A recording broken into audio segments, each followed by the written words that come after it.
자, 안녕하세요. 11주차 수업 시작하도록 하겠습니다. 이번 주에는 AI와 비판적 사고에 대해서 다루도록 하겠습니다. 자, 그래서 부제를 보시면은 Red Teaming and Fast Check라고 되어 있습니다. 그러면 Red Teaming이 뭘 의미하는지, 그리고 어떤 팩트를 체크하는지 뒤에서 좀 차근차근 살펴볼 거고요. 자, 그래서 이제 할루시네이션을 넘어서 진실을 검증하는 법. 항상 그러니까 AI를 쓸 때는 여러분들이 비판적 사고를 해야 돼요. 우리나라 사람들은 아직 비판이 익숙하지 않죠. 왜냐하면 어린 시절 우리 뭐 중고등학교 교육에서 실제 일반 교육에서는 이 토론 수업이 잘 없습니다. 뭐 요즘은 생겼다고 하지만 그 토론을 하다 보면 우리는 지금 뭐 정치인들도 TV 토론도 보면은 정치인들 나오면 어떻게 합니까? 뭐 대선 토론이라든가 이런 거 할 때 비판을 하느냐 비난을 하죠. 그죠? 뭘 어떻게 지적하고 당신이 왜 이랬냐. 또 그게 국회의 감사나 이런 것들을 보게 되면은 뭐랍니까? 막 개인적 비난을 많이 하죠. 그러니까 비판이 아니고 비난을 많이 하게. 그러면 비난과 비판의 차이는 뭐죠? 좀 객관적으로 하는 거를 비판이라고, 비난은 뭐죠?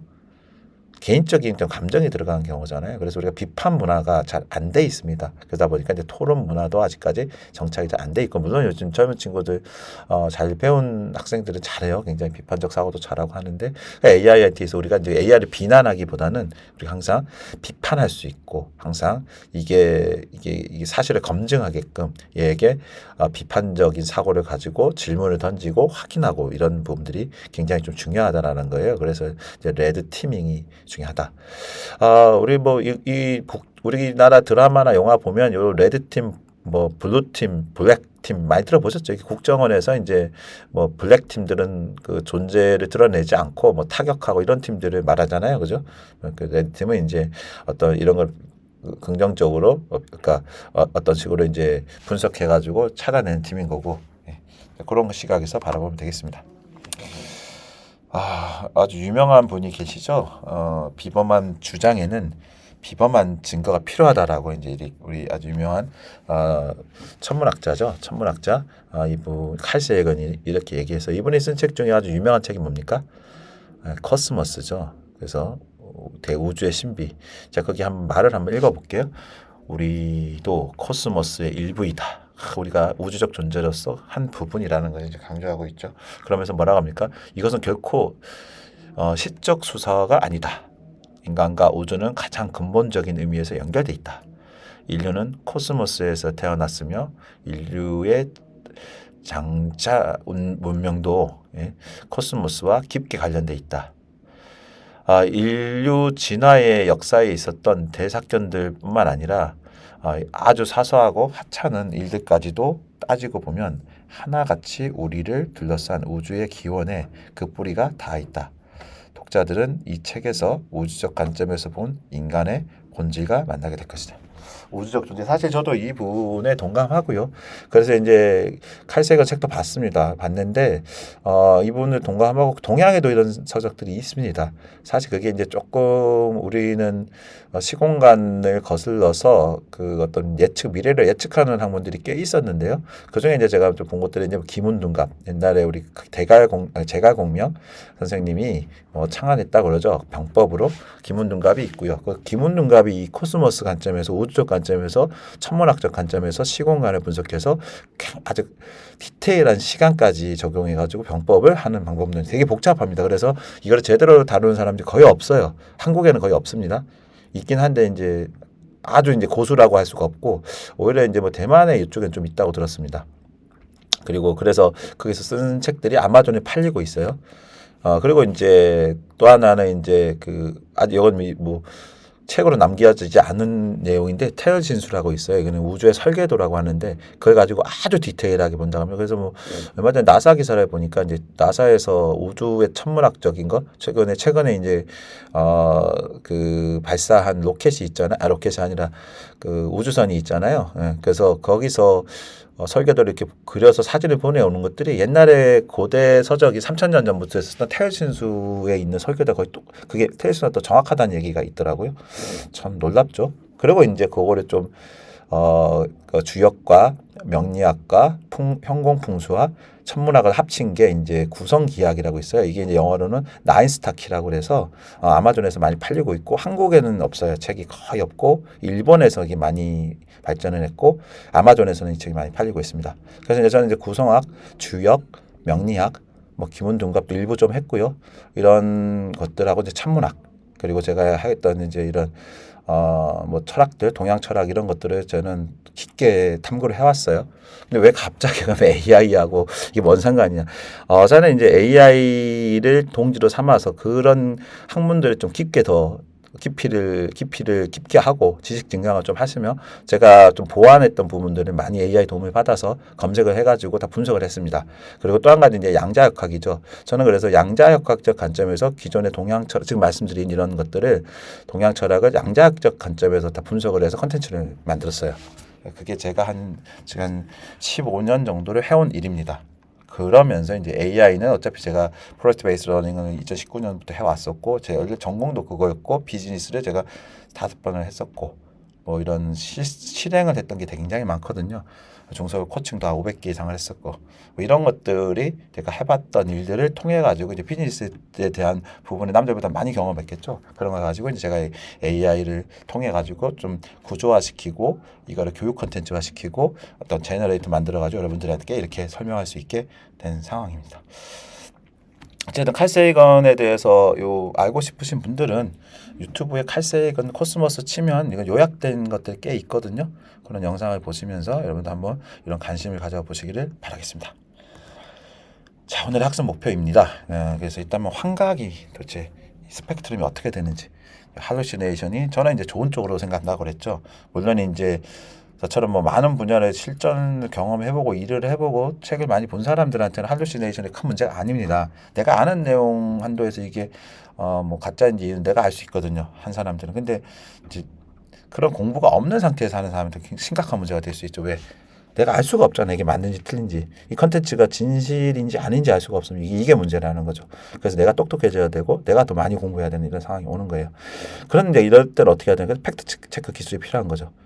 수평적으로 읽어야 되고 그리고 그다음에 이제 AI를 적권으로 비판하는 거예요. 이게 이제 레드팀. 그다음에 이제 실전 검증 프롬프트를 10개를 제가 또 들면서 또 설명을 하도록 하겠습니다. 물론 이제 이론을 간단히 설명하고 실습은 별도로 영상 2개로 나눠 가지고 진행할 예정입니다. 자, 그래서 결과값은 정보의 수동적 수용자가 아니라 능동적 검증자로 거둔다는 게 우리 학생 목표입니다. 자, 그래서 일단 파트 1입니다. 믿음의 배신. AI 환각이라는 거죠. Why AI lies so confidently? 이거는 어쩔 수 없는 부분이 이제 뒤에서 좀 설명하겠지만 AI 구조가 확률적 앵무새라고 제가 얘기했었어요. 1장에서 챕터 1에서 그거는 뭐죠? 자 보세요. 이게 많은 정보를 학습을 했고 했는데 어떤 사람이 이제 그래서 내가 자서전을 쓴다고 해요. 자서전에서 내가 태어난 시기를 아주 간단하게 답을 줬어요. 몇 년도에 뭘 했고 학교를 들어갔고 졸업했고 이렇게 되면은 그걸 자세하게 쓰려고 하면은 그 유년 시대에 뭘 했는지 이런 거 정보가 없잖아요. 그러면은 AI는 어떻게 할까요? 확률적으로 추론을 해가지고 거기다 자연스럽게 만들기 위해서 글이 막 써지는 거예요. 그러다 보면 팩트 같은 경우는 당연히 거짓말이 섞일 수밖에 없어요. 맞죠? 운 좋아서 근데 잘 맞는 경우도 간혹 있는데 안 되겠죠. 그럼 어떻게 해야 됩니까? 내가 연대기를 정확하게 내줘야 되죠. 그러면 어떻게 내가 이제 챕터 1에 내가 초등학교 시절에 그러면 언제 들어갔고 몇 년도에 졸업했으면 학교 이름은 뭐고 했던 일들은 뭐고 어떤 일들 이런 식으로 이제 키워드로 약간 이제 문장 몇 개 단어 중심으로 쭉 적어 놓으면 그 단어를 조합해서 하면 거의 할루시네이션이 안 나오겠죠. 근데 이런 단어가 안 들어가고 그냥 한 줄로 돼 있으면 어떻게 되겠습니까? 할루시네이션이 되는 거예요. 그게 추론하는 거기 때문에. 그래서 이런 거를 우리가 환각이라고 그래요.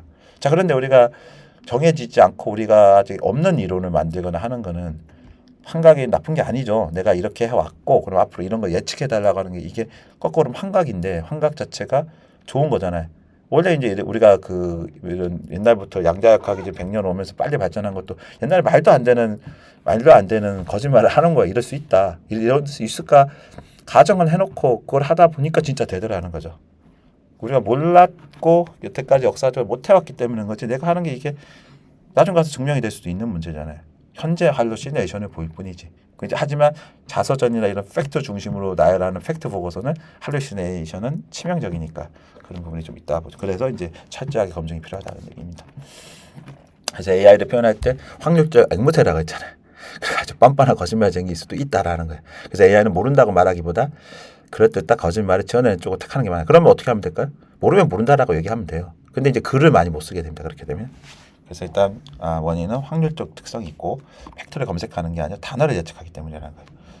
그래서 이제 그런 거를 보완하기 위해서 어떻게 딥 리서치 기능을 통해 가지고 얘가 진짜 검색으로서 하는 기능이 하나 있고요. 두 번째 그 자료를 노트북 LM에 넣어서 폐쇄적으로 그 노트북 LM에 들어간 자료에서만 뽑아낼 수 있게 하는 방법이 있습니다. 그거는 제가 계속해서 다룰 거예요. 다뤘죠. 지금 11장을 하고 있으니까 앞에서 다뤄왔습니다. 그래서 그렇게 하면 될 것 같고, 두 번째 이제 데이터 공백인 거죠. 연습하지 않은 빈칸을 상상력으로 채우게 된다는 거. 그래서 그리고 이제 사용자 동조, 사용자가 원하는 것을 답변하는 성향이 있어요. 나한테 긍정적으로 우호적으로 대하는 거죠. 그래서 이제 내가 욕을 해도 얘는 욕으로 반응하지 않습니다. 그런데 제가 이제 계속 써다 보면은 막 너 바보야? 그러면 죄송합니다 이렇게 하다가 너 또 틀리잖아. 그럼 너 진짜 바보야. 내가 죄송합니다. 두 번 정도 하다 세 번째 내가 너 진짜 바보야? 이러면 어떻게 합니까? 네트워크 에러. 끊어버리더라고. 그런 경우를 좀 많이 경험했어요. 그다음에 이제 위험성, 너무 유창해서 속기가 쉽다라는 거. 그래서 내가 어떤 도메인 지식이라든가 잘 알지 못하는 영역에 글을 쓰거나 할 때는 내가 모르잖아요. 그래서 뭔가 컨텐츠를 만들기가 어려운 거예요. 이게 사실인지 아닌지 모르고. 근데 그 경험이 많고 그 일을 했던 사람이 했을 때는 딱 내가 써놓은 게 틀렸다는 거 가지고 그러면 A한테 수정하고 시킬 수도 있는 거, 내가 그거를 직접 수정할 수도 있는 거잖아요. 이제. 그래서 이제 이거에 대한 지식과 경험이 있어야지만 AI를 잘 쓸 수 있다 이렇게 보시면 됩니다. 자, 감각의 스펙트럼인데 이게 이제 미세하게 틀리니까 문제. 그래서 비슷하게 가는데 잘 읽어야지 이런 경우가 좀 많다라는 거. 그다음에 논리적 모순이 있어요. 좀 인간관계 없는 경우. 왜냐하면 이제 컨텍스트 쪽으로 맥락을 이해하는데 보는 게 아니잖아요. 그래서 그 알고 있는 거를 예를 들어서 컴퓨터가 없는데 조선시대에 글을 쓸 때 조선시대 컴퓨터가 등장할 수 있는 거죠. 뭐 이런 거죠. 그다음에 이제 완전한 날조도 가능 없는 판례나 없는 뭐 이런 걸 진짜 생성하기도 해요. 초창기에는 굉장히 심했었습니까? 그러니까 뭐 초창기에 나왔을 때 한 2년 전, 3년 전에는 실제 거짓말을 너무 많이 했었어요. 그래 깜짝 놀랄 정도로. 근데 지금은 그렇지 않아요. 그 정도까지는 아니고 내가 이제 어느 정도 리서치를 하고 그러니까 AI하고 같이 협력을 하는 거죠. AI로 내가 기본적인 거는 구성할 수 있고 쓸 수 있고 그거를 증강시키는 그 증강이라 지식의 증강 또는 지능의 증강으로 써야 됩니다. 같이 협력해서. 그래서 인간의 약점은 이제 확증 편향이 있어요. 우리 기억이라는 거는 정답이 아니에요. 기억은 내가 편집한 기억인 거예요. 그게 내가 유리하게. 그래서 어렸을 때가 나이가 점점 들어가고 내가 한 분야에서 뭐 오랫동안 할수록 편향이 심해져요. 내가 아는 단어와 내가 경험했던 걸 갖다 뜯어 맞추는 거죠. 그래서 AI도 사실 AI가 그래 말해주는 것도 어떻게 틀려도 그렇게 우리도 확증 편향이니까 이것도 맞네 이런 식으로 하는 경향이 있다라는 거죠. 자, 그래서 우리는 보고 싶은 것만 들어요. 이게 나이가 들수록 더 심해지는 현상이고 그럴 수밖에 없는 건 왜 그러죠? 나이가 들면은 이제 그 심장을 덜 써야 되잖아요. 그럼 심장을 덜 쓰려면은 어떻게 되죠? 네, 머리를 덜 써야 돼요. 우리 뇌가 심장 피를 많이 쓰잖아요. 한꺼번에 뇌를 많이 쓰게 되면 심장에 무리가 갈 정도로 많이 씁니다. 그렇기 때문에 그걸 적게 쓰기 위해서는 어떻게 해야 되죠?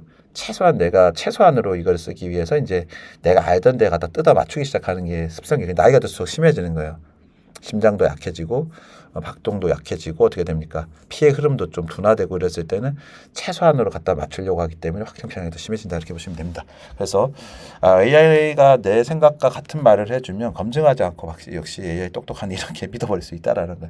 특히 이제 AI를 또 잘 안 쓰던 분들이 썼을 때 이런 현상이 많이 봐요. 나보다 뛰어난 것 같거든요. 진짜로 뛰어나거든요. 그래서 조심해야 된다. AI 형각과 인간의 편향이 만나면 최악의 의사결정으로 갈 수 있다라는 부분이에요. 자, 그러면 이제 어떻게 검증을 할 것이냐.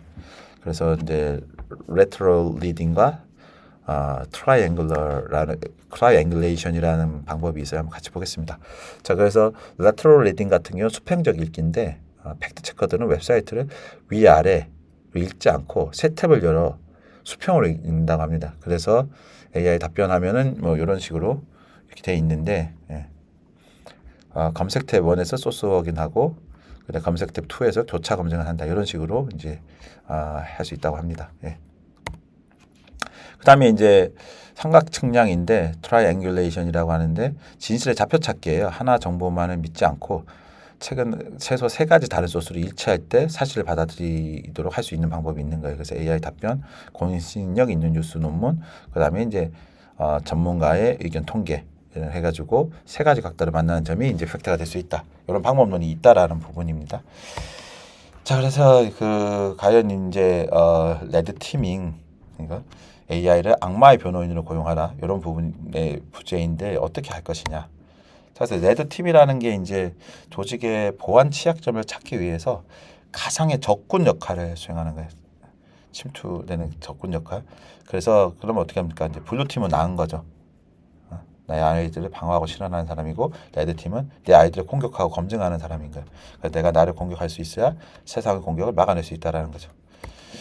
그래서 이제 활용법은 이렇게 되는 거 쉽죠? 프롬프트, 너는 내 비즈니스 모델을 파괴하는 경쟁사시여야 되죠. 반대, 너는 깐깐한 투자자야, 그죠? 내가 내 가설의 허점을 3가지 지적해. 너는 비관론자야. 내 계획이 실패할 시나리오를 써줘. 뭐 이런 식으로 하는 거예요. 아픈 지적일수록 내 논리를 단단하게 할 수 있다라는 거죠. 사실 우리가 비판을 받아들이는 게 쉽지 않아요. 우리나라 사람이 좀 감정적인 대응이 좀 많잖아요. 그래서 정치인도 그렇고 뭐 어떤 사람들도 토론하라고 하는데 싸움을 하잖아요. 감정적인 대응인 거예요. 이렇게 누군가 저도 그렇습니다. 누군가 자꾸 반대하고 그러면 몇 번은 참겠지만 계속 그게 생기다 어떻게 보면 화를 내게 되잖아요. 그게 화로도 앵글이게 하게 되잖아요. 앵글을 표현할 수가 있기 때문에 쉽지 않아요. 그러니까 어떤 그 패널 진행자들이 참 그래서 대단한 게 그 중립적인 걸 하면서 양쪽의 의견을 잘 조율하고 이끌잖아요. 그래서 그런 걸 잘했던 분들이 뭐 손석희 앵커님이 그런 거 잘하셨었죠. 그래서 뭐 그런 정치 토론이라는 걸 많이 나왔던 걸로 기억하고 있습니다. 자, 그다음에 이제 파트 4. 그래서 이제 어떻게 실제 우리가 이걸 가지고 비판적 사고를 할 수 있을 것이냐. 그래서 이렇게 준비한 게 이제 10가지 케이스입니다. 케이스 1을 보겠습니다. 그래서 너는 회의론자야. 모두가 스마트폰을 쓴다라는 나의 가정에 대해서 반박해줘. 이렇게 할 수 있겠죠? 자, 롤을 주고 디지털 소외계층이나 기술 거부자의 관점에서 이렇게 해달라고 하면은 실습에서 이제 자세히 보여드릴 겁니다. 2번째는 이제 팩트 체커예요. 아까 얘기했죠. 또 팩트 체커야. 아예 딱 얘기를 하고 다음 인용문이나 통계가 사실인지 검증해달라. 그리고 만약 거짓이나 출처가 불분명하다면 신뢰할 수 있는 정정된 정보. 이게 그러니까 이런 상황에 이렇게 해달라는 걸 요청하는 게 굉장히 중요해요. 앞으로도 이런 그 내용은 의심스러운 정보를 여기다가 입력해서 주면 됩니다. 그 다음에 이제 뭡니까? 논리 오류 탐지예요. 그래서 논리학자 롤을 주고 이 주장에 대한 논리적 오류, 예시, 성급한 일반화, 인신공격 등이 있는지 찾아내고 설명해줘요. 이렇게 주장을 여기다 넣으시면 됩니다. 예를 들어서 내 주변 친구들은 다 이 앱을 써. 이 앱을 넣으면 되겠다. 그러니까 전 국민이 다 좋아하는 게 틀림없어. 이런 것들. 그 다음에 이제 4번째는 인과관계와 상관관계 쪽에 너는 과학자야. 상관관계, 인과관계를 차이를 아이스크림 판매량 익사사고의 예시를 더 설명해줘. 그리고 데이터 분석에서 이 둘을 혼동했을 때 어떤 위험이 있는지. 이거 인과관계, 상관관계 되게 우리가 좀 설명하기 어렵죠. 그죠? 원인과 결과, 인과가 원인과 결과 관계잖아요. 상관은 서로 코릴레이션 관계인데 이런 게 사실 구분해서 하기 참 어려워요. 근데 AI는 이런 거 잘합니다. 논리적인 거기 때문에. 그다음에 5번째는 이제 최악의 시나리오 짜보는 거예요. 너는 레이팀 리더야. 내 사업 계획, 아이디어 요약을 무너뜨릴 수 있는 최악의 시나리오. 이거 굉장히 중요하죠. 우리가 어디 가서 PT를 하거나 할 때 어떻게 하면 이런 공격이 들어오잖아요. 그러면 미리 얘한테 시나리오 짜가지고 대응을 할 수 있죠. 그죠? 그다음 베스트 시나리오도 요청할 수 있겠죠. 자, 그러면은 경쟁사의 반격, 법적 규제, 사용자 이탈 등 모든 가능성을 열어두고 공격적으로 비판해줘 이렇게 할 수가 있는 거죠. 그다음에 이제 편향 분석이에요. 미디어. 너는 저널리스트야. 이 뉴스 헤드라인이나 기사 본문에 특정 정치적 상업적 편향성이 숨어 있는지 이거는 기사 쓴 사람들이 해보면 좋겠죠. 기사 써가지고 이런 리스크가 있는지 체크하시는 거. 리스트 체크가 굉장히 좋아요. 그래서 작성자가 독자를 어떤 방향으로 유도하려고 하는지 의도를 파악해줘 이렇게 하고 기사를 넣어주면 됩니다. 그 다음에 이제 평가랑 AI 글 채점하는 거. 너는 깐깐한 역사 교수님이 A가 작성한 AI 셀을 채점해줘. 자, 이러면 이제 채점하다 보면 어떤 게 문제가 있는지가 나오겠죠. 그러면 나중에 어떤 걸 보완할 수 있는지 나오겠죠. 특히 역사적 사실, 연도, 인명들, 팩트가 틀린 부분이 있는지 집중적으로 찾아서 교정해줘. 자, 이렇게 하면은 뭐가 좋죠? AI가 이제 스스로 이거는 이제 그 역사 교수님 관점에서 쓰는 거니까 기존에 할루시네이션 썼던 것도 얘가 찾아낼 수 있겠죠. 그죠? 자, 그래서 이런 부분에서 교체점을 해가지고 거기서 우리가 보관하는 거. 그리고 여기서 만약 지적이 되면은 그 부분도 한 번 더 우리가 또 한 번 더 체크해 볼 수 있잖아요. 예, 이런 식으로 우리가 AI를 나의 파트너로, 그리고 나의 지식 증강으로, 나의 비판적 사고를 할 수 있는 나의 파트너로 생각할 수 있다라는 부분입니다. 일단 원천 소스 추천, 요즘에는 이제 어느 정도 됩니다. 이게 초반에 잘 안 됐었어요. 그래서 너는 탐정이야, 이 그래프나 통계 데이터의 원천 소스가 어디 있는지 찾아줘. 요즘에 거의 해줘요. 주체가 분분명하나 신뢰할 수 없는 블로그라면 경고해줘. 이렇게 하면 됩니다. 그다음에 이제 반대 입론의 토론 쪽, 너는 토론 상대야. 그래서 AI는 교육에 전적으로 유익하다는 주제에 대해서 반대 입장을 취해줘. 이렇게 이런 필요하죠. 왜냐하면 비판적 사고를 하기 위해서. 그래서 A의 의존성 문제, 표절, 사고력 저하 등을 근거로 강력한 반대 입론 세 가지를 펼쳐줘. 이렇게 할 수 있습니다. 마지막 이제 열 번째 이제 비판적 친구가 될 수 있는 거죠. 너는 나의 비판적인 친구야. 이 프로젝트 우리가 이제 설명을 하는 거죠. 특히 좋은 소리 말고 내가 놓치고 있는 점이나 현실적으로 불가능한 부분을 솔직하게 지적해줘. 그래서 비판적인 발전적인 비판을 원해. 이렇게 하면 어떻게 됩니까? 그렇게 해줍니다. 자, 여러분들은 그래서 이제 내가 뭐 PT를 하거나 뭐 준비를 하거나 발표를 하거나 숙제를 하거나 논문을 쓰거나 할 때 어떻게 이렇게 활용하시는 거예요. 팩트 체크도 할 수 있고 비판적 조언도 할 수 있고 베스트 시나리오도 할 수 있고 워스트 시나리오 이런 식으로 내가 혼자 할 수 있죠. 옛날 같았습니다. 다 돈이었잖아요. 이게 멘토를 찾아야 됐고 스승을 찾아야 됐고 다 돈으로 했었어. 개인 과외를 받아야 됐던 거를 여러분들이 AI 하나면 충분히 할 수 있다. 이런 부분입니다. 자, 이번 주 과제는 그래서 이제 교차 감정 보고서를 연습할 건데요. 이건 뭐 자세한 거는 내가 다시 이론 실습 말고 실습에서 이걸 할 거니까 이론에 말고 먼지만 소개하고 끝내겠습니다. 그래서 이제 아이디어 약점을 공격받고 팩트 체크를 방어하라. 그래서 이제 수행 단계는 어택, AI 레드팀을 가동해 치명적 약점 세 가지를 도출하고 두 번째 체크를 하는 거예요. 지적적 약점이 사실인지 외부 자료로 교차 검증하고 세 번째 디펜드 하는 거예요. 검증된 사실을 바탕으로 방어 논리를 수립하는 겁니다. 성찰 포인트가 세 가지죠. 충격, 검증, 강화. 즉 AI의 공격 중 가장 아프거나 예상치 못했던 지적은 뭐 이런 것들. 검증은 AI가 지적했다면 팩트 체크 결과 사실이 아니었던 것. 그다음 세 번째는 이제 이 과정을 통해 내 아이디가 어떻게 수정 보완됐는지.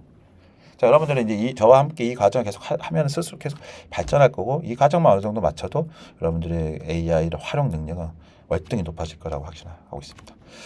핵심을 요약해 보겠습니다. 그래서 hallucination, 거짓말을 할 수밖에 없어요. 그래서 항상 의심의 눈초리를 바라보는 게 좋다. 내가 잘 모르는 영역일수록 더 의심의 눈초리를 높여야 된다. 그다음에 이제 lateral reading이라는 수평으로 읽고 교차 검증하라. 그다음에 레드 팀을 적군을 고용해서 약점을 찾아라. 그리고 이제 critical thinking을 AI 시대 필수 생존 기술은 비판적 사고다. 이 내용입니다. 자, 다음 주에서는 이제 12주차에서는 한 문장 가설 수립하기를 할 거예요. 검증과 방어를 마친 아이디어를 반증 가능한 과학적 가설로 이제 압축해 보는 거예요. 자, 그래서 마지막으로 여러분들 AI 거짓말 속았던 경험이 있나요? 있겠죠, 당연히. 그래서 don't trust AI blindly. 무작정으로 AI를 신뢰하면 안 된다. 메시지를 끝으로 11주차 이론 수업을 첫 번째 영상을 마치도록 하겠습니다. 자, 다음은 실습편에서 찾아뵙도록 하겠습니다. 감사합니다.